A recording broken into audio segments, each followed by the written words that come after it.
रहिया चललो ना रहिया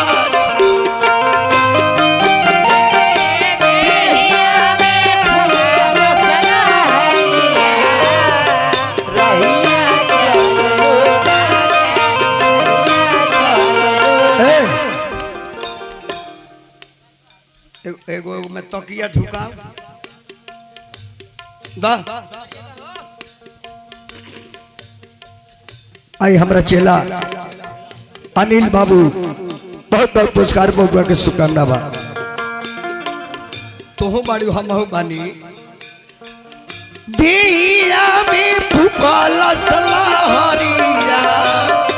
रहिया चललो ना रहिया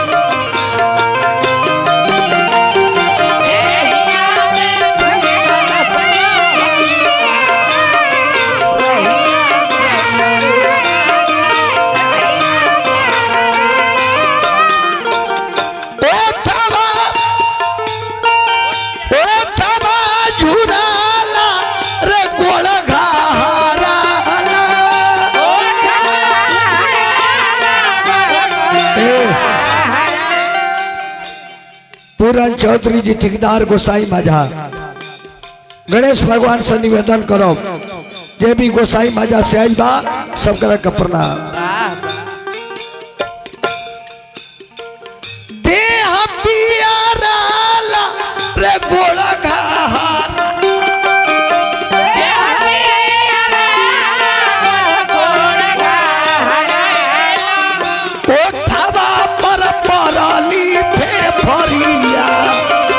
रहिया चललो ना जा रहिया चललो ना जा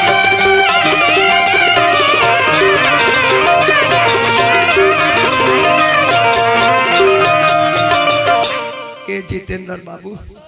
अब साहत लइखे हेने आवरे आई बाप रे बाप एम्बुलेंस से काम ना चली एगो टेम्पू मंगाई ताकि नॉर्मल रास्ते में हो जाए बाप रे बाप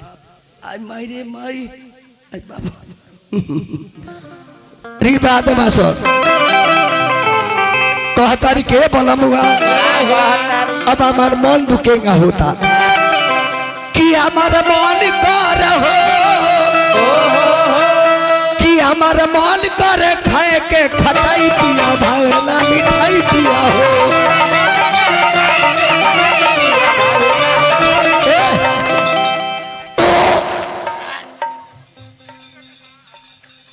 फिर हमार चेला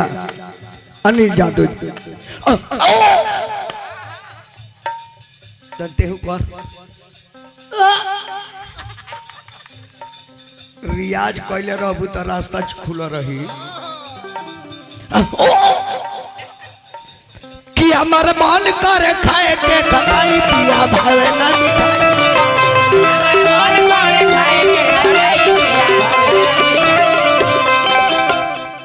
सब जान गौरव में बच्चा रहेला तो केंगा बैठल जाला बैठ के बताओ तो अरे ओंगा बैठबू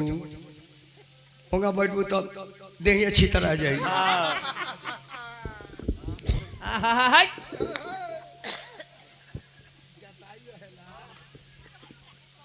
कि मन मान करे खाए के खटाई पिया भाई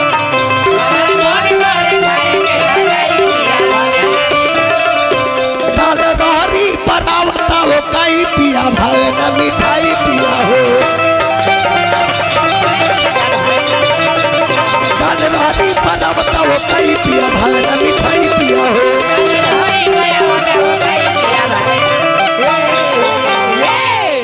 समय आ गई और तन कम कर दे के समय आ गई और तन हेकरा के बढ़ा के और तन कम कर दी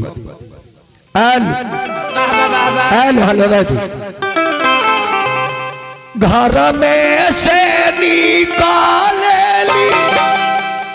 अरे सुंदरी तालाटा बीठा रावेली लाटा बीठा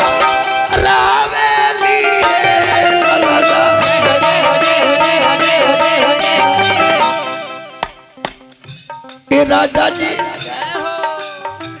हम धानी दारा दास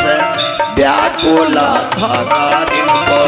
ला देती है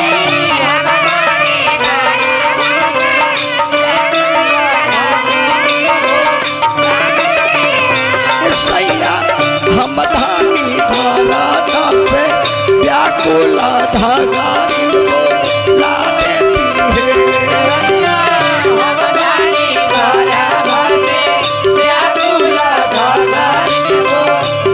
है हर महतारी के नया जन्म हो जाला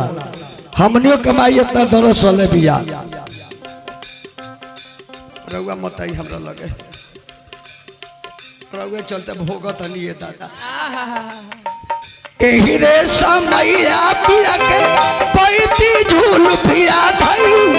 खलती बाबरिया धई खलती रुए ललना बबुआ का बाबा जी 100 रुपया दलवानी ए लालना अरे कचरे कोई निया पिठिया फोरती से जरिया फुरना पैता ना है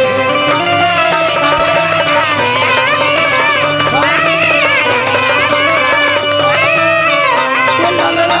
कचरे कोई निया पिठिया फोरती से जरिया फुरना पैता ना है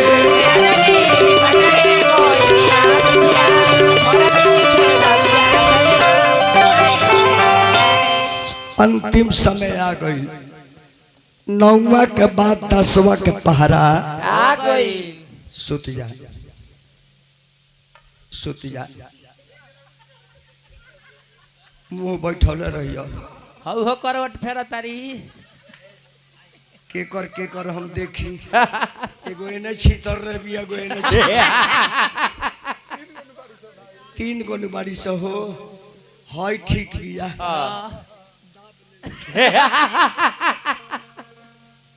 दू जना लड़का हो तो 2 जना लड़का हो जल्दी जल्दी आ बाबू अब हो बबुआ अच्छा रुआ जे भाई रुआ जे ए रुआ जाई आई नाती तोहरे चलते बेचारी भोगती आर करी धर बहु धर एक बोल है नहीं बेचारी मर जाई देरी कर मर जाई है नहीं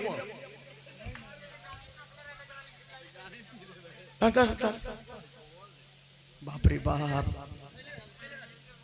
अनिल तनी चाय मंगावो तने में डालडा डाल के हाँ अब गाय भैंस के रखता जे घी मांगी जमाना तो ऐसा हो गई नौका लड़का ले मेहनत करता गाय भैंस बिका गई आ तरकुल बुआ गई अब रानी पीरा के मारे परेशान बारी